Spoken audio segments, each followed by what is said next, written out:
निर्मलभासितशोभितलिङ्गम् जन्मज दुःखविनाशकलिङ्गं तत्प्रणमामि सदा शिवलिङ्गम्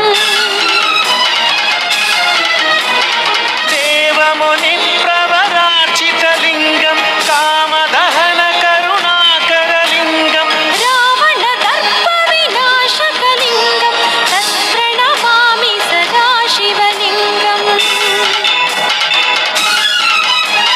सर्वसुगन्धसुलेपितलिङ्गं बुद्धिविवर्धनकारणलिङ्गम्